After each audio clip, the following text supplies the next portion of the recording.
This edition of Truth Status right here on LCM channel. And of course, remember, Truth Status is your #1 show for everything truthful with regards to the different areas of our life, regards to our history, our life, and everything else that affects us. We're just trying to establish what the truth is and why we need to live by the truth. Because remember, the world we live in today is not so much black and white. There's so many gray areas, so many points of concern, so many points of questions, and we're just here to try and answer some of those questions. And if we can't answer the questions, maybe we could help you to think in a higher level to get to ask some questions for yourself and find the answers for yourself. Your host for the day, my name is Daniel, and of course, always a pleasure to come to your screen on this day. And today in the studio, I'm joined by a special guest who we've had on the show before. Welcome to the program, Chanock. Thank you very much. Afternoon, Brother Daniel, and afternoon to our LCM viewers. Indeed. It's a pleasure to have you on the show. I know we've had you before, and happy to have you here today. Thank you very much. It's humbling for me, to be of use and of service to, my people. So indeed, I am truly thankful and I'm humbled. Thank you. All right.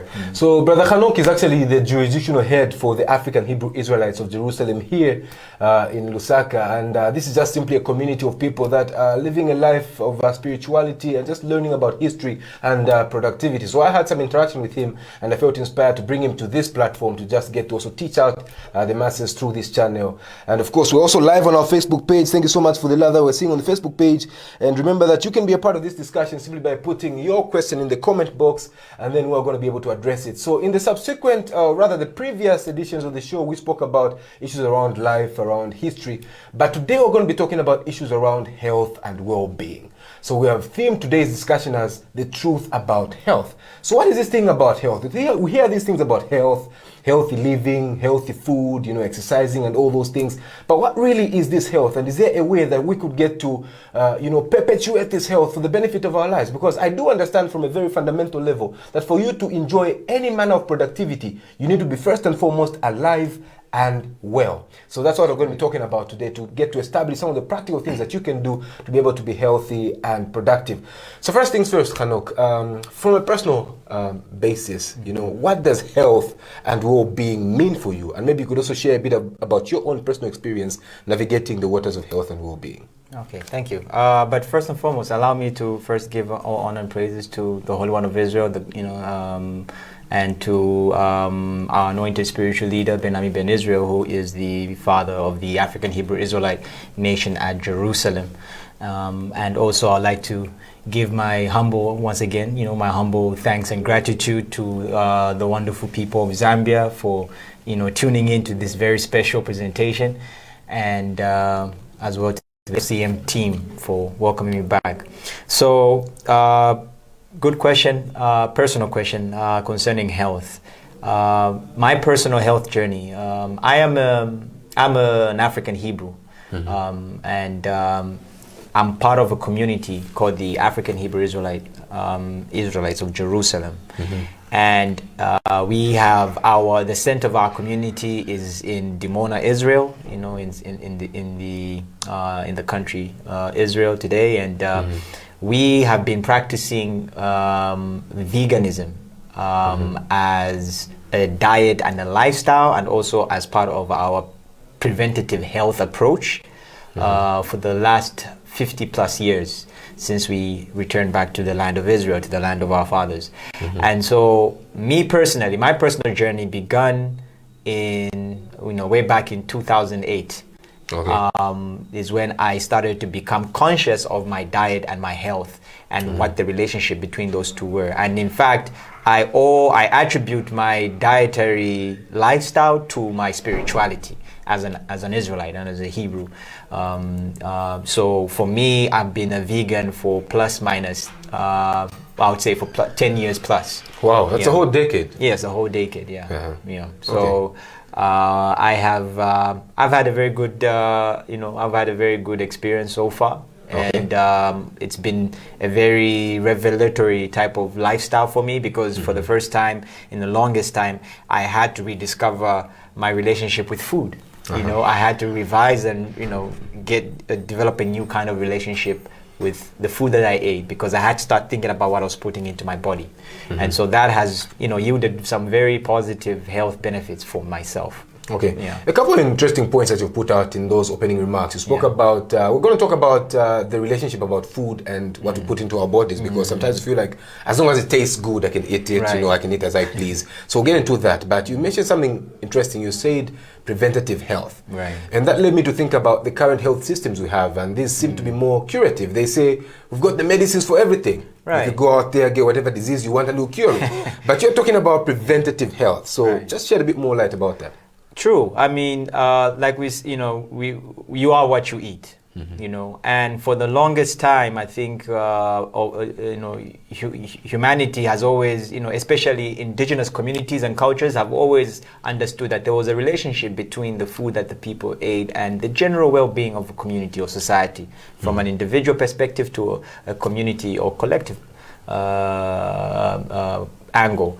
So preventative health for us is basically a health approach that is very different from the modern approach to health, which you've said is a curative based.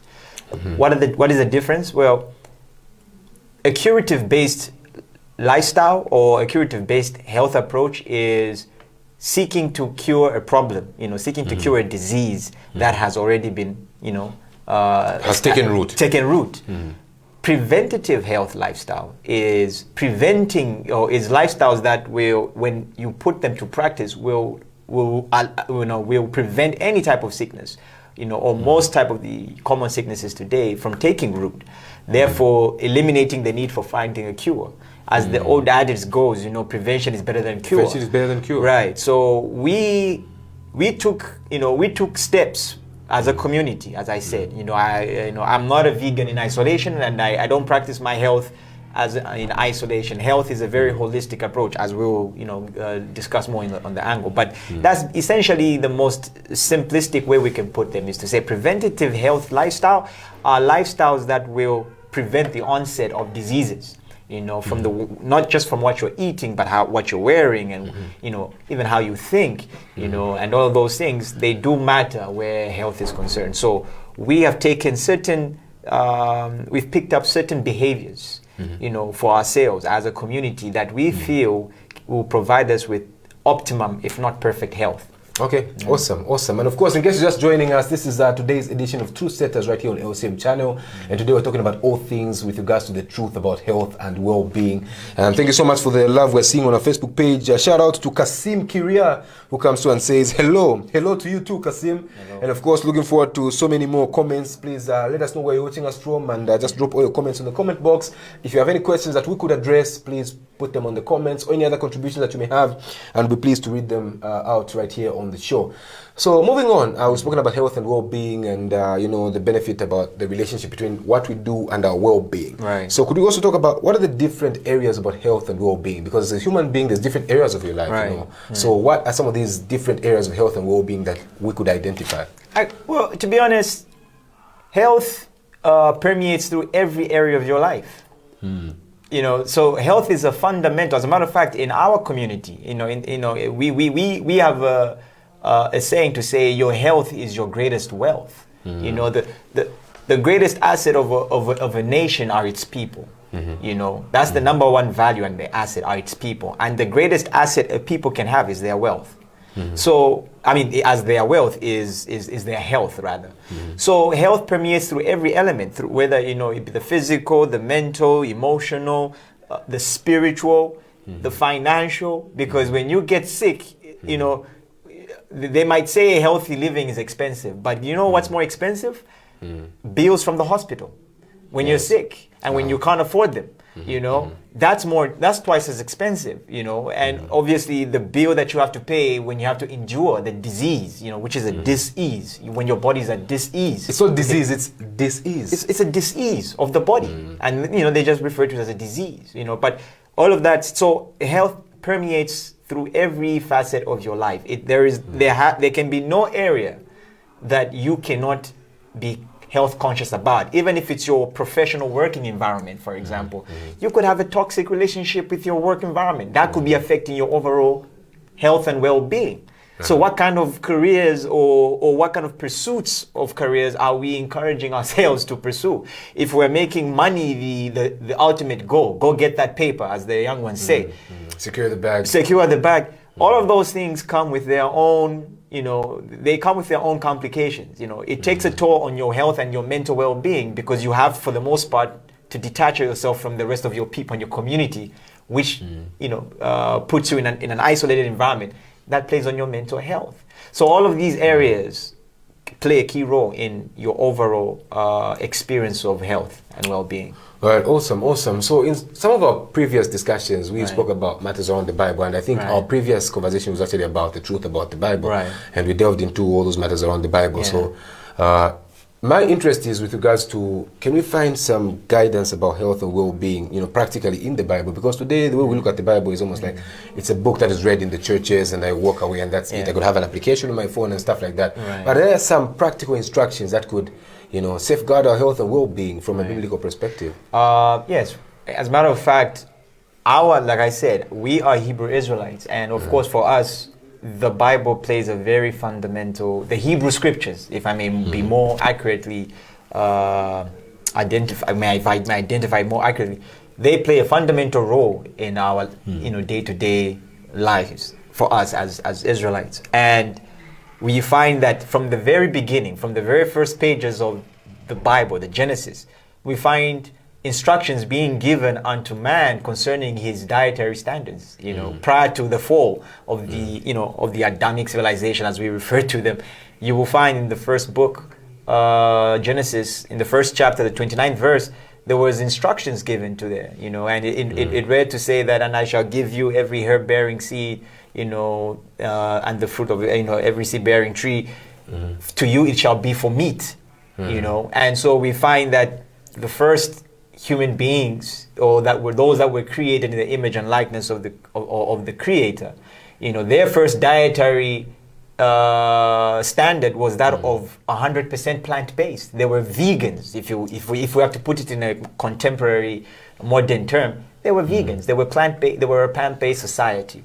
Okay. And so there is wisdom behind that. When we had to go back and verify this truth that is contained in that particular portion of instruction, we find, for example, when in most Bibles it says, and God created man from the dust of the earth, but the word man, in Hebrew is Adam. All right, and that's the word that they translate as man, Adam, and Adam is taken from the Hebrew word Adamah, which means the ground, the earth, the substance, the what people walk on, and so in the second chapter of Genesis and the 7th verse, it says that, and God created Adam from the dust of the ground. All right, now, the portion that it says dust in Hebrew, and bear with me, I just want us to see the wisdom behind that instruction, the context. Yes. The word that is translated as dust in Hebrew is afar. Okay, and afar doesn't just mean dust, as in, the dirt that is on the surface of your table or your seats or whatever. But afar also means, substance of the soil, the minerals, and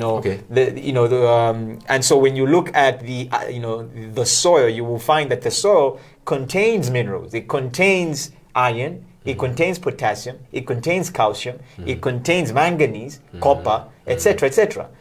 Well, guess what? When you look at your Adamic body, don't you contain iron? Doesn't your body contain iron? Doesn't your body contain calcium, magnesium, etc., and all of these iron? So you find that there is a synergy, because man, Adam, being taken from the ground, Adamah, shows us that man and the earth on the ground have already a relationship.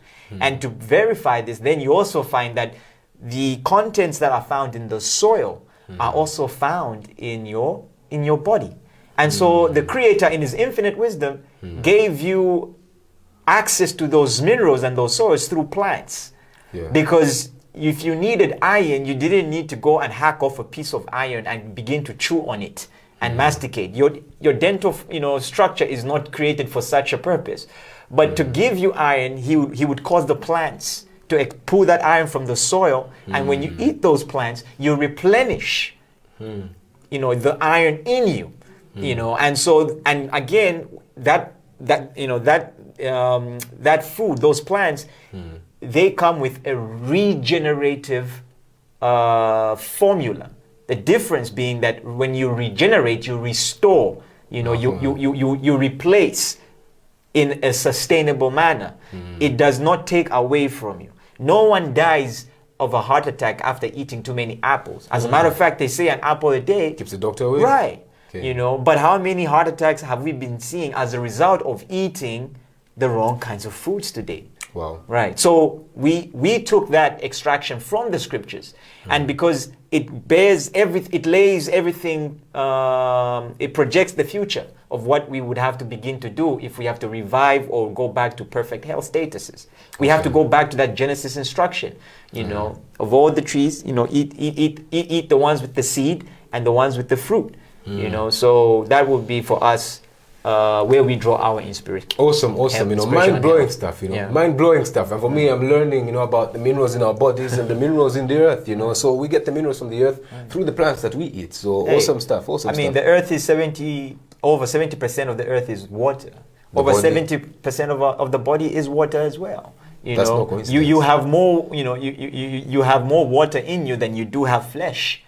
So you need to replenish your system with the right amount of water daily. You know, all of these things to us bear witness to say that there was some wisdom behind the creation that just didn't happen as happenstance, as religion would have us believe. Awesome. Yeah, so just to get to wrap it up, so much we've discussed so far, and I bet so much more to talk about, but just to wrap up this particular discussion, can we point at some practical things that someone could do on a daily basis to just try to improve their health, sustain their health, and live a healthy life? Sure. I mean, for the sake of time, there are some basic things that one can do. I've already alluded to one thing, which is not per se food, but water. Hydration. Many people, especially even our people here in Zambia, we have a very poor relationship with drinking water. We assume that the only time we drink water is when we feel thirsty. But you have to understand that by the time you're feeling thirsty, your body, that's your body telling you that the system is completely empty. So we have to constantly drink water. The first thing that you do when you wake up, before you eat anything, drink a glass of water to replenish your soul as you begin to break your fast, you know, have your breakfast. So that is essential, you know. So water is medicine. Another thing that is medicine is what? Rest is medicine. You know, not enough sleep. People must get enough sleep, at least 8 hours of sleep. You know, 7 to 8 hours of sleep is good, you know, so that you are able to allow your body to regenerate and restore its cells, you know. And sleep is, because do you know how long you live without sleep? How long? Less than, they say before you run mad, it'll be less than possibly 2 weeks. And without sleep, in a month, you would die if you were deprived by sleep. That's how important sleep is. And sleep helps the body, especially the brain, to regenerate itself, so that when you get to your 70s and 80s, you will have less of the things like Alzheimer's and Parkinson's and these debilitating mental diseases as a result of poor sleep patterns, etc.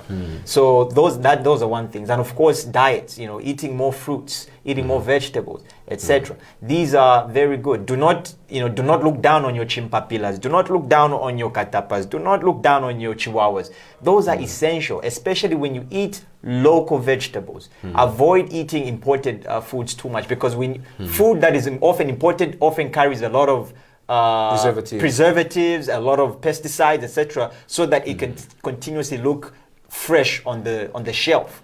But local foods carry less chemicals, so you have a chance to consume more vegetables that are local and more indigenous. And Zambia is blessed with a variety. So let us restore a relationship with those things. And of course, you know, taking care of your spiritual life. You know, take time to reflect and sit down and pause and rest. You know, don't get too carried away with the day-to-day business, and, you know, preserve your mental health as well. Why do we have such a huge case of people experiencing depression? You know, could it be that we have, you know, our socio-technological society has put us in isolation for too long? So people become lonely, and loneliness leads to depression. So there's a loneliness epidemic going on. You know, people have 100,000 friends on Twitter or Facebook. They have 100,000 followers, but in real life, they can't count 2 people who they can call friends. That's not life. That's an imitation of life. Right. So those are some of the things that our people could, begin to look to try and of course, for those of us who do eat meat, etc., I would advise to say that they have to begin to reduce, on the amount, on the quantities of meat that they eat. Things like fast food, you can cut that off your diet, because unfortunately today we are seeing that there is an epidemic of what they call NCDs, non-communicable diseases, that are on the rise, especially in Africa. Now, what are these non-communicable diseases? Things like diabetes, things like cardiovascular diseases, heart attacks, etc. Things like strokes. All of these things are on an increase. Obesity is on the rise.